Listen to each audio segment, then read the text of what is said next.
She read her late father's letter aloud to his empty chair. Truth keeps its own accounts and pays them due. And did not know that the Duke of Rothmere stood in the doorway behind her, listening to a dead man's promise as though it had been made to him.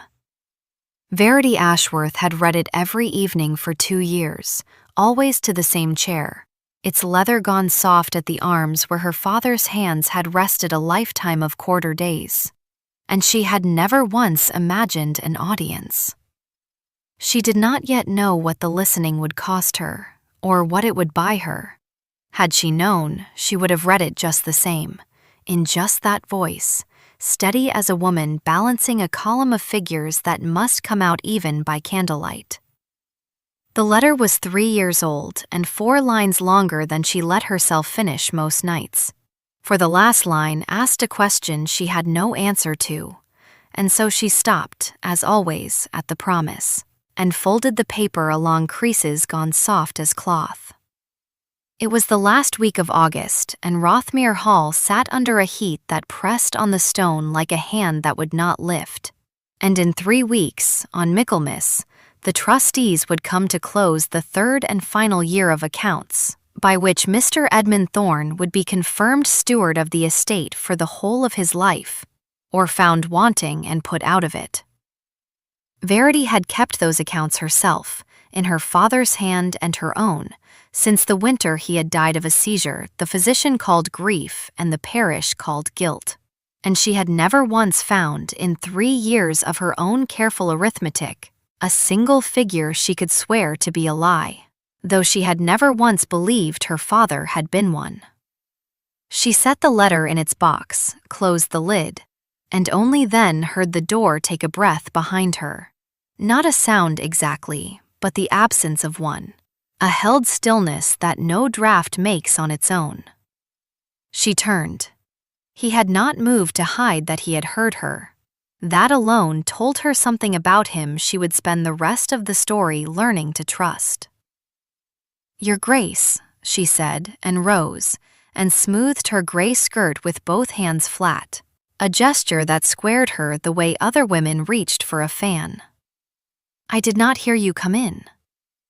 "I did not knock," said the Duke of Rothmere, "because I did not wish to interrupt a conversation that seemed, by every sign, to matter more to you than my arrival could."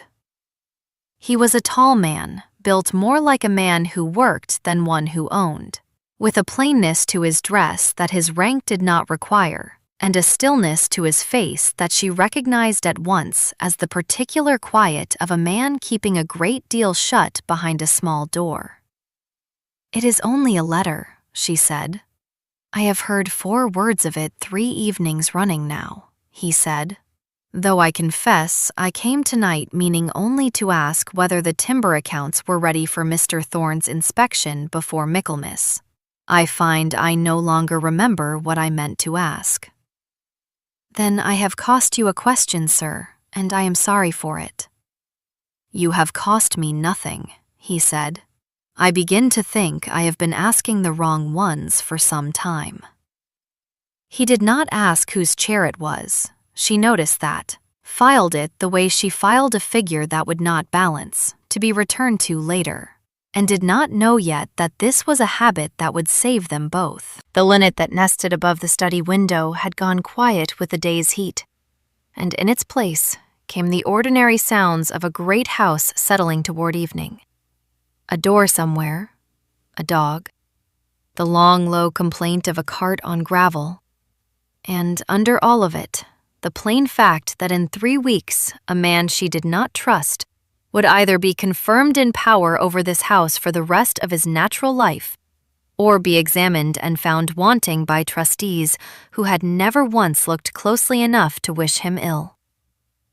She had told herself for 2 years that the letter was private grief and nothing more. A daughter's habit, harmless as saying grace to an empty plate. She understood now, watching the Duke's eyes rest for one unhurried moment on the closed box where the letter lived, that grief and evidence were not always 2 different things, and that she had perhaps been keeping, without knowing it, the one object in the house that Mr. Thorne would have paid the most to burn. "Miss Ashworth," the Duke said, at the door, in the voice of a man setting down a weight he did not mean to set down twice. "I find the timber accounts can wait until morning."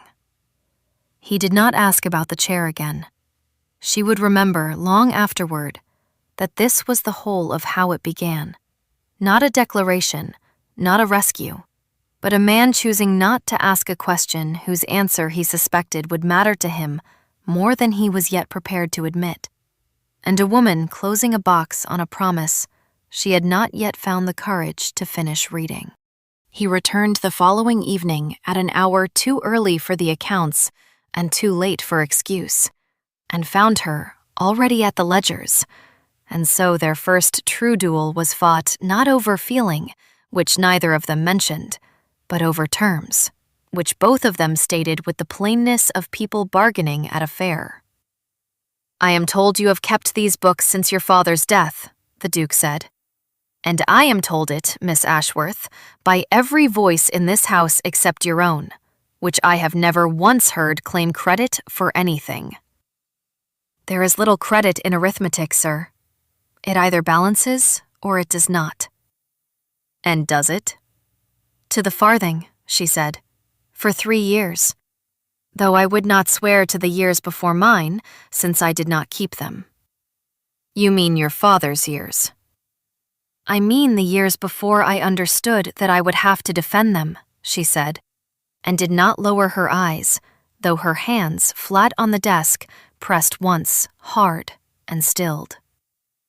"I will need you at Michaelmas," he said, "not to speak. To sit where the figures can be checked against you, since Mr. Thorne has told my trustees that no one living can now read my late steward's shorthand but yourself. And he has told them this, I think, meaning it as a difficulty." "It is not a difficulty, Your Grace. It is a fact, and facts are not obliged to be convenient." Something moved at the corner of his mouth that was not quite a smile, and did not arrive at one. "I begin to see why my aunt keeps you nearer than she keeps her own physician." "Her Grace your aunt keeps me, sir, because I do not tell her the truth about her digestion, only about her accounts." That, at least, did arrive at a laugh, short and startled out of him like a man surprised by his own house making a sound he had forgotten it could make. And old Mrs. Pell, arranging the tea things with the particular violence of a woman who has been listening at the door on principle for 30 years, said without turning round, "There now, I've not heard that sound since the old Duke's funeral, and small wonder, for there's been little enough in this house worth laughing at since." "Mrs. Pell keeps the house's memory," Verity said, "and its opinions, whether or not they are asked for." "Someone must," said Mrs. Pell, "since his Grace's cousin keeps everything else, and welcome to it, say I, so long as he keeps his hands off the linen accounts, which he has tried twice this year to move under his own signature." The Duke's stillness changed register at that, so slightly that only a woman trained to read faces for a living would have caught it. A narrowing behind the eyes that was not yet suspicion, but had begun to resemble its shadow. "Twice," he said. "Twice that I've caught, Your Grace," said Mrs. Pell, "which is not the same as twice that he's tried." Verity said nothing, because she had caught a third time herself in April, in the timber column, and had written it down and told no one, the way her father had once written things down and told no one. And the thought sat in her now like a stone swallowed whole. Verity's father had been the old Duke's steward for 11 years, honest by every account she had ever heard given, and dead within the month of his dismissal on a charge of shortfalls he went to his grave unable to explain. A debt the estate had quietly absorbed and the parish had never quite stopped murmuring over. She had been 16. She had kept his ledgers as a girl learns her letters, at his knee, in his shorthand, without knowing that the skill would one day be the only thing standing between his memory and the lie that had outlived him. "You keep a great deal filed away, Miss Ashworth," the Duke said, as though he had read the shape of the thought without its contents. "I find it safer than spending it before I am certain of its value," she said, and did not know, saying it, that she had handed him a sentence he would return to her, transformed, before the story's end. "A philosophy I share," he said, "though I am told it makes a man difficult to know." "Then we are well matched in our difficulties, Your Grace, if in nothing else." He left before the tea had cooled, and Mrs. Pell, watching the door, said only, "Well, there's a man who has not laughed since his brother's funeral, and here you've gone and startled it out of him over a linen account. Mind you don't startle anything else out of him you're not prepared to catch." Mr. Edmund Thorne came to the steward's office 3 days later with the soft tread of a man who never once in his life had needed to raise his voice to be obeyed, and he brought with him a smile so evenly kept that Verity thought of a ledger balanced by force rather than fact. "Miss Ashworth," he said, "I understand His Grace has taken a sudden interest in the timber accounts." "He has taken an interest in all the accounts, sir, as is his right." "As is his right," Thorne agreed, and turned a paperweight on the desk a slow half-circle with one immaculate finger, a habit she had seen him repeat at every visit, as though he were forever setting some smaller world to rights. "I only wonder whether it is entirely wise, at your age and in your position, to encourage a gentleman's particular attention to books that have, in the past, proved so very costly to your family to discuss." "I do not discuss them to be encouraging, sir. I discuss them because they are asked of me." "Of course," he said gently the way a man closes a door he intends to open again later without asking.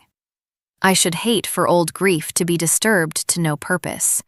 Your father was much loved in this house, whatever the unhappiness at the end of it.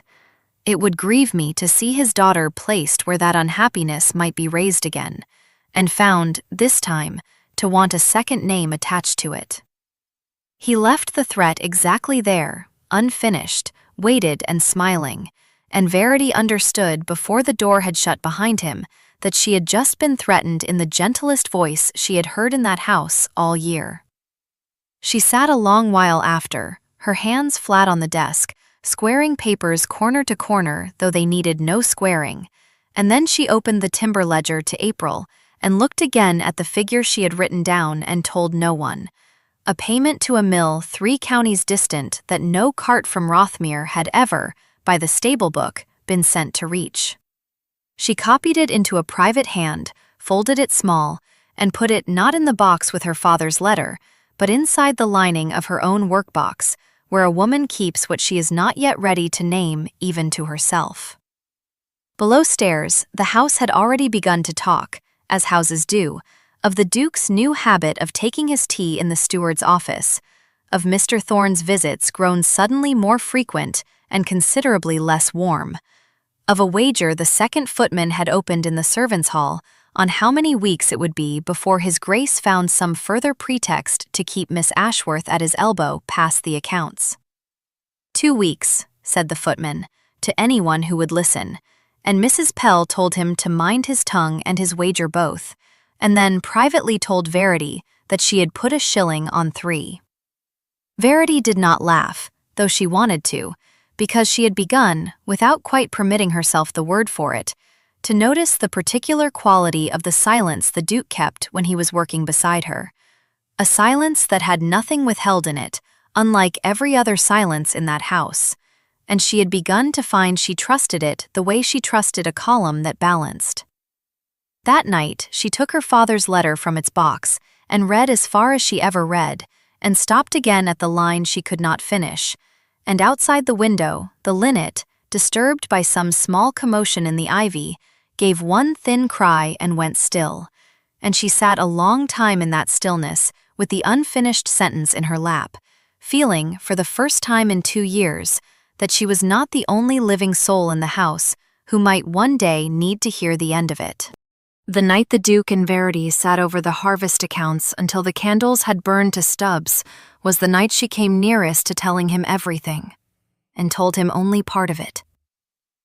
They worked in the companionable quiet of two people who had stopped needing to explain themselves to one another over figures. His sleeves turned back over forearms no ducal education had softened, hers ink-stained at the second finger in a way she had long since stopped apologizing for. "You read faster than my own solicitor," he said, "and correct him more gently than I have ever managed to. I have had longer practice at both, being smaller than most solicitors and obliged to be gentler to survive it. Is that why you keep so still, Miss Ashworth? Survival?"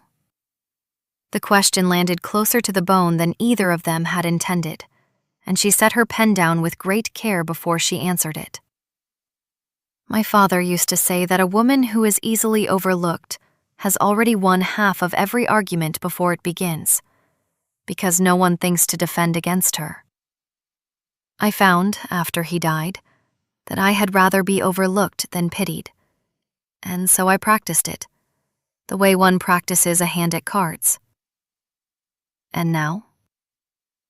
Now I begin to think it has cost me more than it saved me," she said, "though I could not yet tell you the sum." He was quiet a moment, turning his own pen the way another man might turn a ring. "My brother died 4 years ago," he said, "of a fall that need not have killed a stronger horseman. And I have found since that the surest way to protect what remains to me is to decide, alone, what it is safe for anyone else to carry. I am told this is not a virtue." "Who told you so?" "My aunt, my man of business. Tonight, I think, you have told me so as well, without saying it." "I would never presume, Your Grace." "You presume constantly," he said, and this time the almost smile arrived and stayed. "It is one of the 2 or 3 things about you I have come to rely upon." She laughed before she could stop herself, a short, surprised sound, and he watched her laugh the way a man watches whether he has been waiting on. "There is a thing I have not told you," she said when the laugh had gone, because the quiet between them had grown honest enough to risk it. "Concerning my father, and concerning why I keep his chair as I do. I am not ready to lay the whole of it before you tonight, but I will tell you this much. I do not believe he was guilty of what he was accused of, and I have never had proof enough to say so aloud in any room that mattered." He did not press her for the rest, though she watched him want to, and that restraint told her more of his character than 100 questions answered would have. "Then we will find the proof," he said simply, "when you are ready to look for it, and not before." "You believe there is one to find?" "I believe," he said, "that a woman who balances another man's books to the farthing for 3 years running is not a woman inclined to lie about her own father's honesty. And I have learned to trust arithmetic in this house rather more than I trust its gossip." It was, she thought later, very nearly a declaration, though neither of them had used any of the words that would have made it one, and she carried the thought up to bed with her like a coal kept live under ash, careful not to let it show light where anyone might see it, and ask her to explain the warmth. The blow, when it came dressed as help. Mr. Thorne called a meeting of the trustees a full 10 days before Michaelmas, ostensibly to settle the wording of the audit, and produced there, before Mr. Aldous Corbin, the family solicitor, and 2 lesser gentlemen of the county, a letter, he said, had come to him in confidence from a mill agent 3 counties distant, describing a payment made years before, under Verity's father's own hand, for goods that mill had never in fact supplied.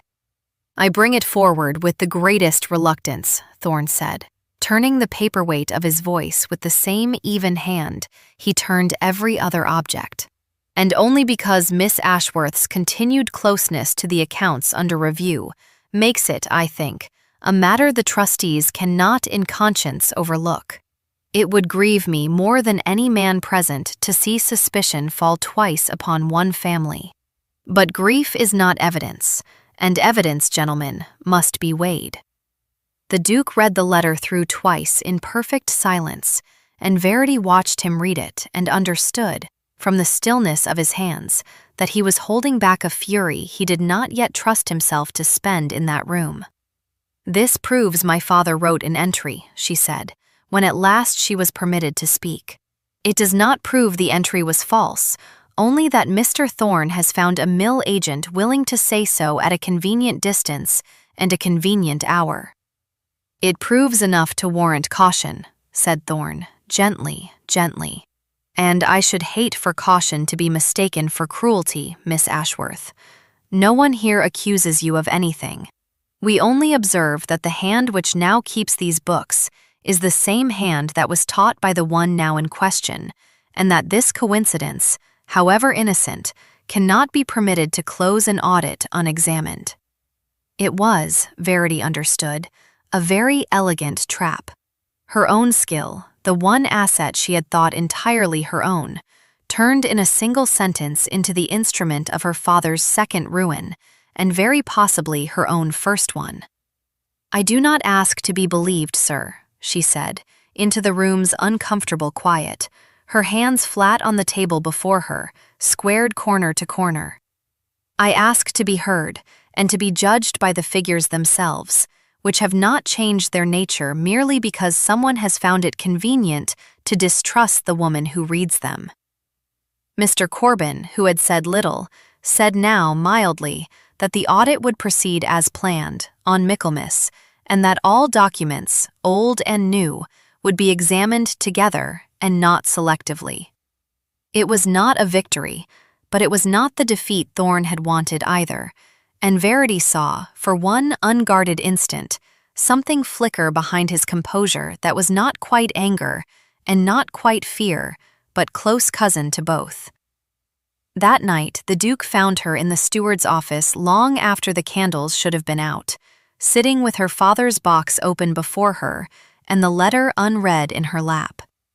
"They will use anything," she said without turning, "even the very thing that made me useful to you, to prove I am not to be trusted." "They will not succeed," he said. "You do not know that." "No," he agreed, "I do not. But I know what I have seen of you these 2 months, and I find I would rather trust that than any letter from a mill agent I have never met, delivered by a cousin I have never once, in 4 years, seen do a kindness that did not also do him a service."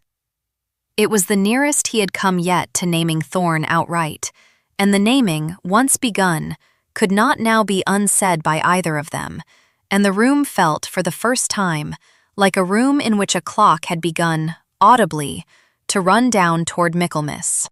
The bribe came 2 days later, and it came, as Thorne's approaches always did, wrapped first in kindness. He met her in the walled garden at an hour he must have known would be private, and spoke, at first, only of her father, with a tenderness that might almost have been mistaken for grief. "I never believed the worst of him, whatever others said," he told her, "and I have always thought it a hard thing that his daughter should be made to carry the weight of an old scandal into a house not her own. I have a little money set by, Miss Ashworth, more than a little, and no family of my own to spend it on. A woman in your position, with a small independence and a fresh name in a fresh county, might live very comfortably and very much at peace, far from any audit, any letter, any further unpleasantness." "You are offering to pay me to leave before Michaelmas," she said, not as a question. "I am offering you peace," he said, "which I think you have not had in some years, and which no amount of arithmetic, however faultless, is likely to purchase you in this house." "And if I stay?" "Then I fear the audit may prove a great deal less comfortable for everyone concerned than either of us would wish. he said, gently, gently, and turned the head of his walking stick a slow half-circle, the same even motion as the paperweight. For I should have no choice, in conscience, but to lay before the trustees every question your presence raises, and some, Miss Ashworth, that I have hitherto forborne to ask. She looked at him a long moment, at the smoothness of him, the immaculate cuff, the gentleness that had never once, in her hearing, been raised to meet an equal blow, and she understood that she was being asked to sell, for comfort, the one thing her father had died still holding. "I thank you for your concern, sir," she said, "but I find I would rather keep my father's name than my peace, since I have discovered I am able to live very well without the second, and not at all without the first." "That is a costly principle for a woman with nothing," he said, and for once the gentleness had an edge under it she could hear plainly. "It is the only principle I have left to be costly with," she said, "so I mean to keep it." She told the Duke of the offer that same evening, in full, because she had promised herself she would carry no more secrets alone than she must, and watched something in his face go very still and very cold, a stillness she had come to recognize now as the particular quiet of a man containing a fury too large to spend usefully in the moment it arrived. "He offered to buy your silence," he said. "He offered to buy my absence, which he no doubt believed would answer as well." "And you refused him?" "I refused him," she said, "though I will confess to you, Your Grace, that comfort has never before been offered to me so plainly, and I did feel, for one dishonest instant, the weight of what I was declining." "That instant does you more credit than a lifetime of easy virtue would have," he said, "for a thing costs nothing if it is never truly weighed against another." He did not touch her hand, though she saw him consider it and set the consideration aside, and she understood that this restraint, too, was a kind of proof, the plainest one he had yet offered her, that whatever he wanted of her, he did not intend to take it as payment for anything. The darkest hour arrived 4 days before Michaelmas, dressed as procedure. Mr. Corbin came in person, apologetic and grave, to inform Verity that the trustees, on Mr. Thorne's urging and by strict majority, had voted to bar her from the steward's office and from all further handling of the ledgers until the audit itself, on the grounds that impartiality required it, whatever anyone's private opinion of the fairness of the requirement. "It is not a judgment against you, Miss Ashworth," Mr. Corbin said, not quite meeting her eye. "It is only prudence." "It is Mr. Thorne's prudence, sir, dressed in your voice," she said, and he did not deny it. She was given 1 hour to remove what was hers from the office, and she used it to carry away only her father's box, holding it against her ribs the whole walk down the corridor, as though it might be taken from her by the air itself. She did not weep. She sat that night in her small room with the box on her knees and did, at last, what she had not done in 2 years.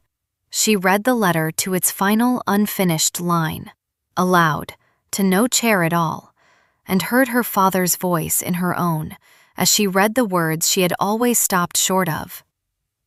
"The proof of it lies where I kept my true accounts, under the false ones. In the second binding of the ledger you will know by its broken clasp. And I could not tell you sooner, my dear, for fear of what its finding might cost you before you were grown enough to bear the cost." And the letter ended there, mid-sentence almost, as though her father had meant to write more and had been interrupted by something neither of them would ever now know.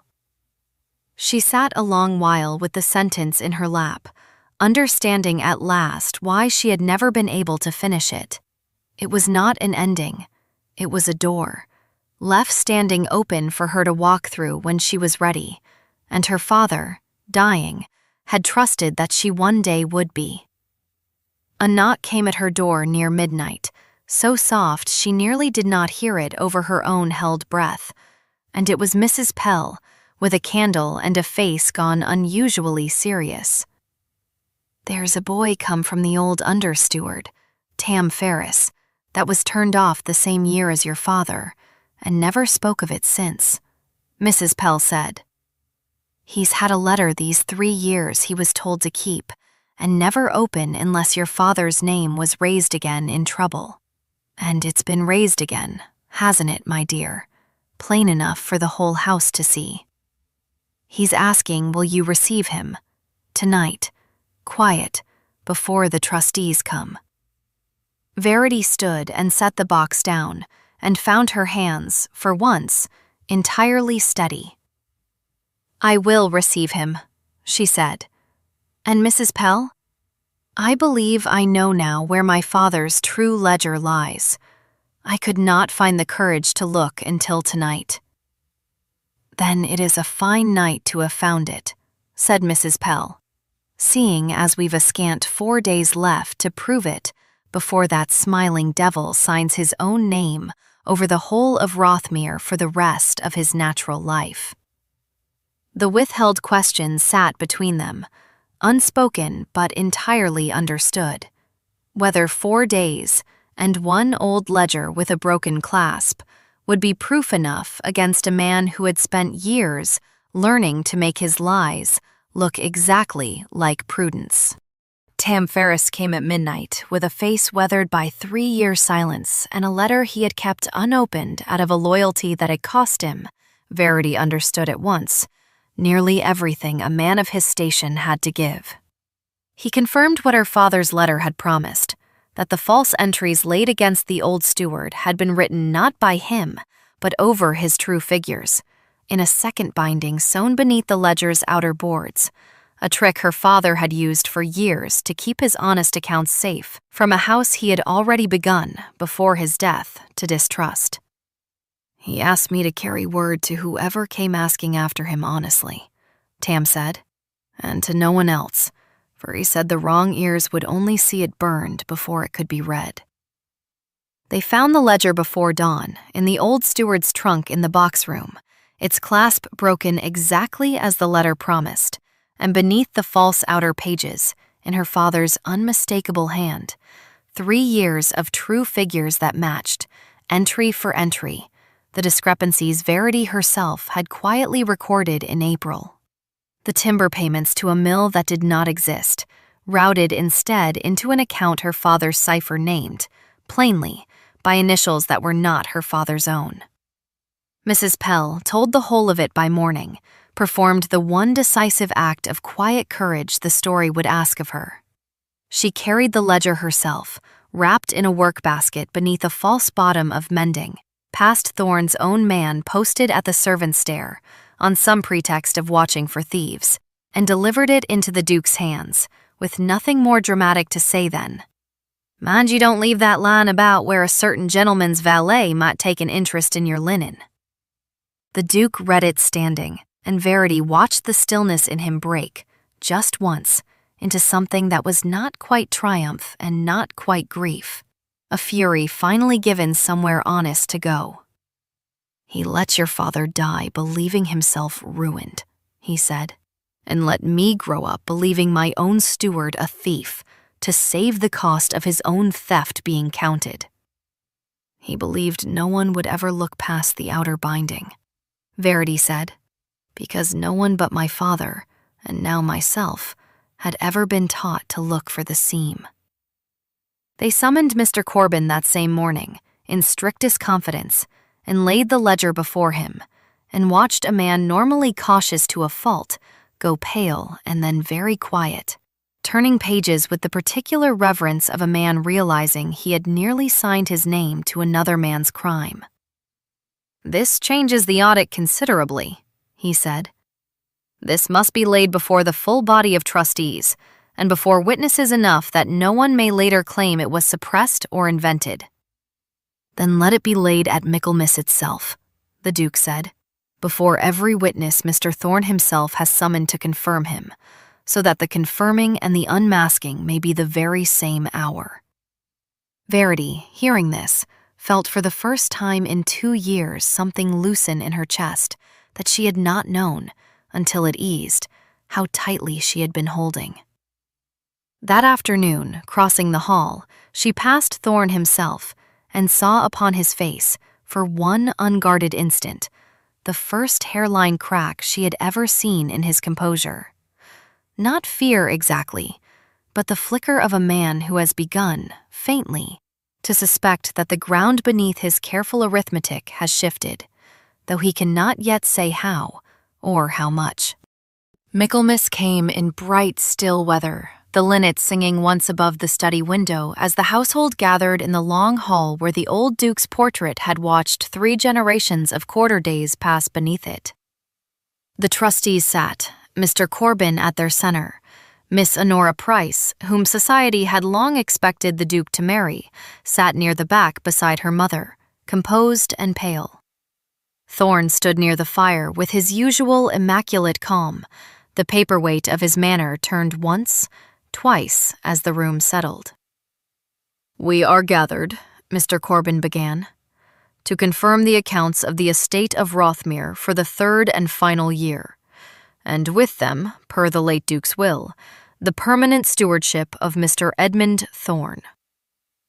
"Before that confirmation is made," the Duke said, rising, "I ask the trustees' indulgence to examine one further document, come to light only these 3 days past." Thorn's smile did not move, though something behind his eyes did. "Further documents, Your Grace? I had thought the audit already thorough." "As did I," the Duke said, "until I learned that a ledger may have 2 bindings, and that only one of them was ever meant to be read." Verity rose then and laid her father's true ledger on the table, its broken clasp plain to every eye, and beside it the letter naming where it had lain hidden, and read aloud, in a voice that did not shake, the entries that matched, farthing for farthing, the false ones already accepted into evidence, until the room understood, without needing to be told twice, that the 2 ledgers could not both be honest, and that only one bore the initials of the man who had profited by the difference. "This proves nothing but that a dead man kept 2 sets of figures," Thorn said, gently, though the gentleness now sat oddly on a face gone the color of old paper. "It proves," said Mr. Corbin, holding the true ledger to the light and turning it that all might see the seam of the false binding sewn over it, "that someone took considerable trouble to conceal an honest account beneath a dishonest one. And I confess, sir, I can think of only one man in this room with both the access and the motive to have found it worth the trouble."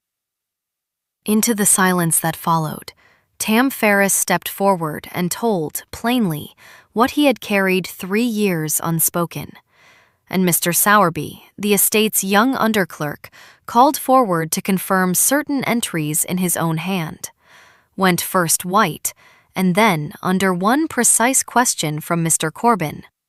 "Who instructed you to alter the timber column in April, and in whose presence?" Broke entirely, and named Thorn outright, weeping with the particular relief of a man long tired of carrying a lie alone. Thorn's composure did not shatter so much as empty all at once, the smile going first, then the smoothness, until what stood at the fire was only a man revealed, plainly, as tired and afraid and, for one unguarded moment, grieving. And he said, low, not to the room, but to no one, "I was never to have anything of my own, not the title, not the house, not so much as a corner of it that could not be taken back the moment it was convenient. I only ever meant to keep a little of what I had built." "You built nothing," the Duke said, without heat. "You only took, and let an honest man die believing himself the thief. And I find I am more sorry for the boy you must once have been than angry at the man you have made of him since." It was Verity who spoke the mercy first, because it was her father's name at stake, and hers, therefore to forgive. "Let him go without scandal," she said. "An allowance, an exile from the county, and no trial, for a trial would only spend more of my father's memory to purchase a satisfaction that will not, in the end, buy anything back." "I do not ask to be believed, sir," she said, turning at last to the room entire. "I ask only to be heard, and I have been heard, and that is proof enough for me." The trustees, moved by something in the room they could not have named, agreed to the mercy as she asked it, and Thorne was led out by the honest instrument of the law, with his composure gone, and his cruelty, for the first time, entirely disarmed. And Miss Honora Price rose before he had quite left the room, and said, to everyone's surprise, that she had known something was amiss these 2 years past, and had lacked the courage to say so, and that she meant, from this day, to lack it no longer. A recantation that earned her, in time, both the room's forgiveness and a future considerably more her own than the one society had been arranging for her. The Duke found Verity alone in the walled garden that evening, the linnet settling for the night above the wall, the whole long day's weight finally beginning to lift from her shoulders, like heat going out of stone after sundown. "Your father is cleared," he said, publicly, before every witness who once doubted him, "and I have instructed Mr. Corbin to see the parish record itself amended, so that the doubt dies with the man who made it, and not with the man who suffered it." "Thank you," she said, and found she could say no more for a moment, and he let the silence hold until she was ready to fill it herself. "There is a thing I must say to you now," he said, "and I find I must say it plainly, because I have watched what happens in this house to things left unsaid too long. I do not ask you to marry me because you have nothing, and I have everything, and it would answer the world's arithmetic very neatly. I will not spend what is not mine to spend, and you have never once been mine to spend, only, I hope, mine to keep. If you are willing to be kept by a man who very nearly let you walk out of his life, over a ledger he should have trusted you with from the first evening he heard you reading it." "You are handing me back my own sentence, Your Grace," she said, "though I confess you have improved it considerably in the handling." "Then improve mine in return, and tell me plainly whether you will have me, not for the house, not for the name cleared, not for any account that could ever be said to be owed, but because you wish it, since that is the only reason I will take." "I wish it," she said, and found the words came as easily and as certainly as a column that balances to the farthing. "Though I will remind you, sir, that I have never yet been easily overlooked, and I do not intend to begin my marriage by practicing it." "I would not have you practice it for the world," he said, and it was there, in the garden, with the linnet gone quiet for the night, and her father's name clean for the first time in 2 years, that he finally took her hand, not as a bargain closed, but as a thing given and received in equal measure. They were married quietly that November, in the small chapel rather than the great hall, with Mrs. Pell weeping without shame in the second pew, and Tam Ferris given, by the Duke's own hand, the post of understeward his honesty had long since earned him. Mr. Sowerby, chastened and grateful for the mercy shown him, kept his place and his sobriety both. Miss Honora Price married the following spring, a quiet magistrate's son who valued her candor above her polish, and thought himself the richer for the bargain. Of Thorne, the ledger of the county said only that he had gone abroad on a modest allowance, and troubled Rothmere no further, and Verity found, to her own faint surprise, that she could hear his name now without anger, only the small, tired pity one spares for a man who spent a whole life adding up the wrong sums. Almost a year later, on an evening grown golden rather than heavy with heat, Verity sat again in the old steward's chair, her own chair now, by right and by choice, reading her father's letter aloud one final time, the whole of it, unhurried, to a room no longer empty. For the Duke stood this time not hidden in the doorway, but seated across from her, in the chair that had waited so long for someone worthy to fill it, listening openly to every word. "Truth keeps its own accounts and pays them due," she read, enclosed the letter, and found that for the first time in 3 years, the sentence felt finished rather than withheld. If this story warmed you, if you have ever kept a grief so quietly that you nearly missed the good that was standing in the doorway all along, then come sit a while longer by this fire with me, where the kettle is on and a chair is always kept for you. Tell me in the comments below which line you would have handed back and to whom if you had been given the chance. And if you would like to keep your place here for the next story, stay close to the hearth and subscribe so the candle stays lit for you between visits. Sleep well tonight and be gentle as Verity learned to be with anyone still quietly keeping the ones they love in an empty chair, waiting only to be heard.